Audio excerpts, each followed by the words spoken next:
बिहार में लॉकुश को लेकर एक बार फिर घमासान मचा हुआ है। कभी लॉकुश के सहारे ही बिहार के पूर्व मुख्यमंत्री लालू प्रसाद यादव को नीतीश कुमार ने चुनौती दी थी। पिछले कुछ वर्षों से लॉकुश राजनीतिक परिदृश्य से गायब हो गया था, लेकिन एक बार फिर लॉकुश चर्चाओं में है और इस बार इसे चर्चा का केंद्र बनाया है चारों तरफ से उपेक्षित हो रहे उपेंद्र कुशवाहा ने। उपेंद्र कुशवाहा खुलेआम तेजस्वी यादव का विरोध कर रहे हैं, जबकि मुख्यमंत्री नीतीश कुमार को वह यह बताने की कोशिश कर रहे हैं कि उनका राजनीतिक कैरियर अब खत्म होने की कगार पर है। उपेंद्र कुशवाहा इस समय मुख्यमंत्री नीतीश कुमार और उप मुख्यमंत्री तेजस्वी यादव से क्यों नाराज हैं और लॉकुश की बात बार बार क्यों दोहरा रहे हैं, हम बताएंगे आपको अपने इस वीडियो के जरिए। बस आप बने रहिए हमारे वीडियो के साथ और देखते रहिए विजडम न्यूज। नमस्कार, मैं हूं शंकर विश्वकर्मा। हमारे चैनल की टैगलाइन है न इधर न उधर, सच की डगर। हमारी कोशिश रहती है कि अपनी टैगलाइन के मुताबिक ही हम अपनी खबरों का विश्लेषण करें और रिपोर्ट ऐसी हो जो सच के बेहद करीब हो। हमारे चैनल को अब तक आपने सब्सक्राइब नहीं किया है तो प्लीज इसे सब्सक्राइब कर लीजिए और देखते रहिए विजडम न्यूज। तो हम चर्चा कर रहे थे लॉकुश की।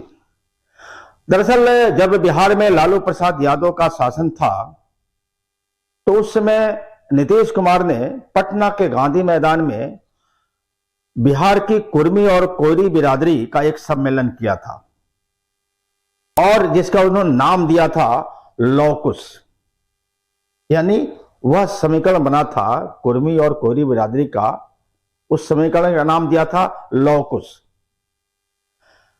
कुर्मी और कोयरी वोटों को एक साथ लाने की कोशिश की गई थी उस रैली के जरिए, जिसमें नीतीश कुमार सफल भी हुए थे और उस समय उन्होंने लालू का किला भेद भी दिया था।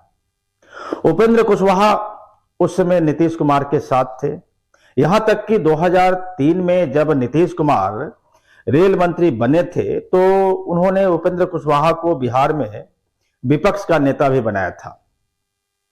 उसके बाद वह समीकरण यानी लॉकुश बहुत वर्षों तक काम करता रहा, लेकिन पिछले कुछ वर्षों पहले उपेंद्र कुशवाहा ने नाराज होकर अपनी एक राजनीतिक पार्टी बना ली थी नीतीश कुमार से अलग होकर के, जिसका उन्होंने नाम रखा था राष्ट्रीय लोक समता पार्टी। हम यहां था शब्द का इस्तेमाल इसलिए कर रहे हैं कि उपेंद्र कुशवाहा की जो पार्टी है उसका विलय हो चुका है जेडीयू में और उपेंद्र कुशवाहा ने मार्च 2021 में अपनी पार्टी का विलय किया था, यानी जेडीयू के साथ। कुछ महीने पहले जब नीतीश कुमार ने भारतीय जनता पार्टी का साथ छोड़ा था और महागठबंधन की तरफ से बिहार के पुनः मुख्यमंत्री बने थे तो उपेंद्र कुशवाहा को लगा था कि उन्हें कोई बड़ी जिम्मेदारी मिलेगी, लेकिन जिम्मेदारी तो दूर, उन्हें महागठबंधन की सरकार के मंत्रिमंडल में जगह भी नहीं दी गई। तभी से उपेंद्र कुशवाहा नाराज चल रहे थे। हालांकि अंदर खाने भले ही वो नाराज हों, लेकिन वो अपनी नाराजगी खुलकर किसी को बता नहीं रहे थे। उस संबंध में किसी से बात भी नहीं कर रहे थे, लेकिन पिछले 15 दिनों से वह लगातार नीतीश कुमार और तेजस्वी यादव पर हमला बोल रहे हैं। जरा इनकी बात सुन लेते हैं।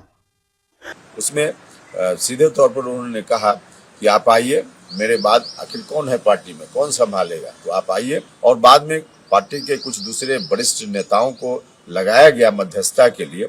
उनकी ओर से भी यही कहा गया कि पार्टी में अब कोई नहीं है जो पार्टी को संभाल कर ले चल सके, इसकी जरूरत है, इसलिए आप आइए। तो सुन लिया आपने।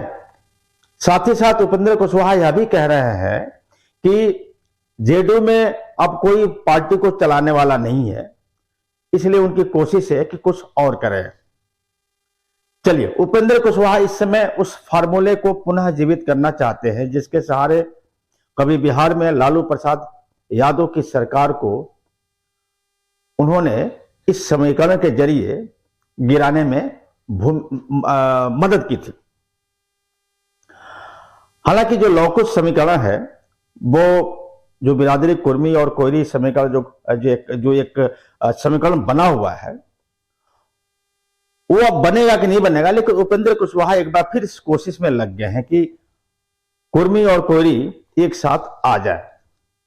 वह बार बार नीतीश कुमार को आगाह कर रहे हैं कि 2025 में जो बिहार विधानसभा का चुनाव होना है उसका नेतृत्व उप मुख्यमंत्री तेजस्वी यादव के हाथों में ना दे। साथ ही साथ यह भी कह रहे हैं कि अगर नीतीश कुमार ने उनकी बात नहीं मानी तो उनका राजनीतिक कैरियर हमेशा के लिए खत्म हो जाएगा। उपेंद्र कुशवाहा यह भी कह रहे हैं कि एक बार फिर वह अपनी नई पार्टी बनाएंगे और उसमें नीतीश कुमार की पार्टी यानी जनता दल यूनाइटेड से जो लोग नाराज हैं उन्हें वो अपनी पार्टी में शामिल करेंगे। बिहार की राजनीति में नीतीश कुमार की हैसियत क्या है यह सबको पता है। दूसरी तरफ तेजस्वी यादव एक तेज तर्रार नेता के रूप में अपनी पहचान लगातार बनाते जा रहे हैं। उन्हें बिहार की जनता का समर्थन भी मिल रहा है। ऐसे में उपेंद्र कुशवाहा उन दोनों नेताओं का मुकाबला कैसे कर पाएंगे यह समझ से परे है। उनको लेकर यह आशंका जरूर व्यक्त की जा रही थी कुछ दिन पहले कि कहीं ना कहीं उन्हें भारतीय जनता पार्टी का सपोर्ट मिल रहा है, समर्थन मिल रहा है, इसलिए ऐसा वो बोल रहे हैं। बल्कि चर्चा यहां तक हो रही थी कि भारतीय जनता पार्टी के इशारे पर ही वह नीतीश कुमार और तेजस्वी यादव पर हमले बोल रहे हैं। लेकिन मीडिया से बात करते हुए उन्होंने यहां तक कह दिया कि मरते दम तक वह बीजेपी के साथ नहीं जाएंगे। चलिए, यहां तो हो गई बात उपेंद्र कुशवाहा की। अब राजनीतिक गलियारों में जो चर्चा है उसके मुताबिक उपेंद्र कुशवाहा आज हाशिए पर चले गए हैं। उनके पास ऐसा कोई फार्मूला नहीं है जिसके जरिए वह अपनी बुनियाद को फिर से मजबूत कर सके। ऐसे में चर्चाओं में बने रहने के लिए वह लगातार कुछ न कुछ बयान दे रहे हैं।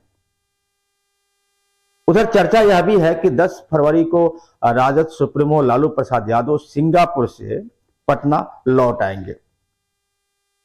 राजद के सुधाकर सिंह की लगातार नीतीश कुमार पर जो हमला बोलने की जो प्रक्रिया है उससे भी राष्ट्रीय जनता दल के जो बड़े नेता हैं वो असमंजस में, वो नाराज चल रहे हैं।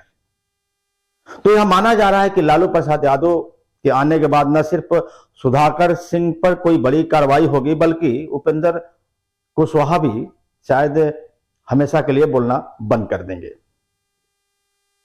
अब उपेंद्र कुशवाहा जो बार बार अपनी नई पार्टी बनाने की बात कर रहे हैं और यह भी कह रहे हैं कि वो लौकुश समीकरण के सहारे एक बार फिर बिहार में अपनी राजनीतिक जमीन तैयार करेंगे और उसमें वह कितना सफल होते हैं, उन्हें कितनी सफलता मिलती है, यह देखने वाली बात होगी। नमस्कार।